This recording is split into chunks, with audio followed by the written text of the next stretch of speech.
Talking Talk Therapy with Ascend Counseling and Wellness. I'm your host, Trevor Thompson. Today's segment is Meet the Therapist. We have one of our therapists on, Kenzie Foulger. Hi. She is a marriage and family therapist here at our St. George location. So we're just going to kind of dive in, let you get to know her a little bit. The whole purpose of this segment is for you to see that therapists are just normal people like you and I, and to maybe see if they could be a good fit for you for therapy. So we'll kind of jump right into it. Awesome. Why don't you tell us a little bit about what got you started into therapy? Okay. So I started working in residential treatment centers. That was what got me started. I really loved the thought of just helping other people in some ways. So I started working at a boys' home, and I loved doing rec therapy with them. So I would mountain bike with them and climb and stuff like that. So I loved helping them with their experiences, and as a mentor, you're really just listening to them and being kind of a friend for them. But I couldn't treat them because I didn't have the education for it. So that's what got me into therapy. I worked at a boys' home, and then I worked at a girls' home after that, and then I worked at a co-ed home. Okay. So I had experience in working with parents and teenagers, but I could never. I went through all of the different positions, like camp supervisor, mentor, rec, everything. I know the pecking order that happens. I did it for 12 years. Yep. Yeah. So I did all that, and I'm like, man, I really just want to be a therapist and actually help them with the actual issues that they're dealing with. Yeah. Because I felt like they were talking to me more than some of their therapists because they didn't feel very comfortable. So then I went back to school and got my marriage and family therapy degree, and along with that, I discovered a lot of other interests with just family in general. Yeah. With couples and parents, because I really feel like the whole entire system to be treated is really important than just the individual. Yeah. So that transition's tough, right? Because you're working with kids that maybe don't want to get help. Yeah, and so absolutely. Do you feel like, and I asked Katie this when we did hers, do you feel like the transition from helping clients that want to be helped compared to the clients that you're trying to help that didn't want help, has that been noticeable different?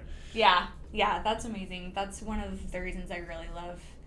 I mean, I think it's great. I really applaud people that come to therapy because they're actually wanting the help, whereas in residential treatment, they're placed there most of the time. I think I met one client that put himself in the center, but other than that, it was because their parents placed them there. So and he probably made the most progress. And he did. He was out in 4 months. Yep. So because he wanted to be there. So for people to come into therapy, it's really amazing that people actually want to progress and get better.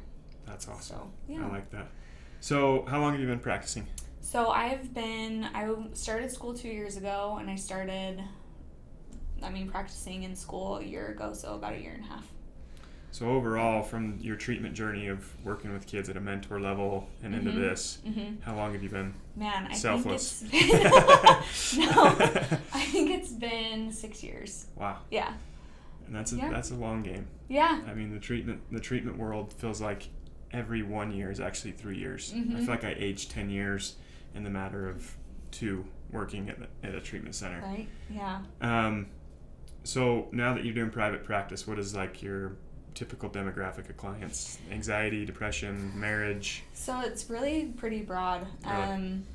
Yeah, like I said, I really prefer working with families in some capacity. So a lot of I have teenage clients, but a lot of them I ask their parents come in with them every once in a while. So it's family oriented that way. And then with couples, I really like seeing them because I feel like obviously parents have a huge influence on their kids. Yeah.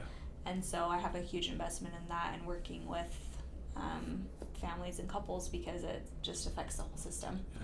So a lot of it is couples, parent-child conflict. And then I actually have a lot of clients with women's issues such as like postpartum. Oh, yeah. I work a lot with that. So is there a pretty strong demographic of women whose kids are now maybe at full-time school and they're like, what do I do with my life? Yeah. I feel like I don't have a role anymore.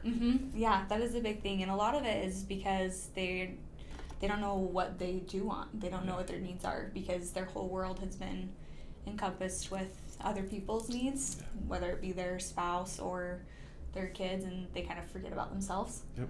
So, yeah, that's a big part of it. We talked about that on some previous episodes about parents becoming, or couples becoming mom and dad, Mm-hmm. and not being husband and wife anymore.